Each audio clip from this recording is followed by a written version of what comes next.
Tempat jatuh lagi dikenang, ini kan bulan tempat bermain dan membesar. Rumah lama tempat kita membesar memang penuh dengan kenangan manis dan nostalgia tersendiri. Memang rindu waktu tersebut, namun apabila tidak lagi dihuni, sebaiknya dimanfaatkan untuk perkara lain yang lebih baik. Terbaru, pelawak dan penyampai radio Nabil Ahmad menyimpan hasrat untuk menjadikan rumah lama milik keluarganya yang terletak di Mambau Negeri Sembilan sebagai madrasah, iaitu tempat pengajian untuk mendalami agama Islam. Kata Nabil, usaha itu sedikit sebanyak dapat memberikan ganjaran pahala berterusan buat ibunya, iaitu Rohaiza Abdul Latif. Nabil berkongsi perkara tersebut ketika pulang ke kampung halamannya sempena sambutan Hari Raya Aidiladha baru-baru ini. Rumah kampung Nabil terletak berhadapan dengan masjid. Rumah papan berkeluasan sederhana mempunyai 4 buah bilik, ruang tamu, ruang makan dan ruang laman yang luas.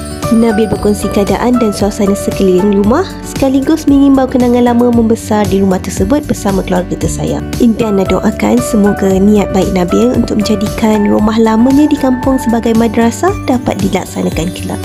Dulu best. Sejuk rumah ni, malam sejuk sangat. Sejuk kan?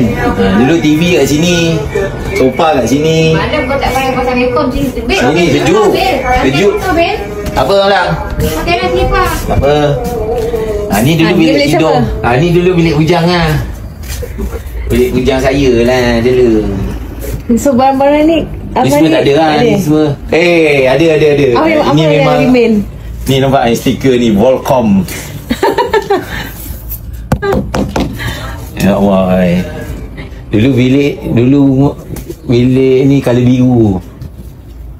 Ni katil? Kan katil you? Kan. Ni kan. Ni dah banyak barang-barang lain dah ni. Tapi besar. Besar? Ni bilik budak perempuan. Alung, Aisyah. Oh, view best. Nampak jalan. Besar tak? Okey lah. Alhamdulillah. Ni dulu boleh budak-budak lelaki. Okey. Ramai semua. Ni dulu meja makan semua kat sini lah. Ni Okey, masuk. yang ni I sempat datang. Ni sempat datang kan? I sempat datang. Dapat tengok kan? Dapat. Bilik arwah abah. Ni dulu sofa-sofa, meja makan semua kan? Ya. Makan kat, yang makan kat atas kat sini.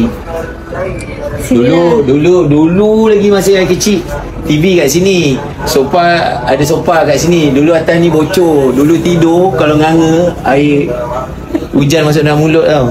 Dulu kat sini. Ni bilik siapa? Ni dulu masa kecil tidur sini lah. Masa kecil dulu tidur sini. Ni bilik ni. Dulu bilik ni ada partition. Sana bilik arwah abah dengan mak. Ni bilik I tidur sini. Kamal ke siapa tidur sini. Jadi kalau mak abah nak buat anak seorang lagi dengar lah. Jom lah. Rindu tak? Rindu lah. Semua sini kot.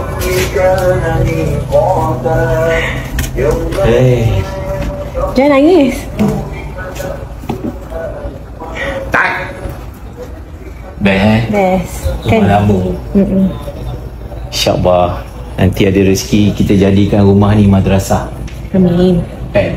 Dapat pahala semua mak, adik-beradik mak semua. Luas tau. Depan masjid tu mak. Itulah masjid.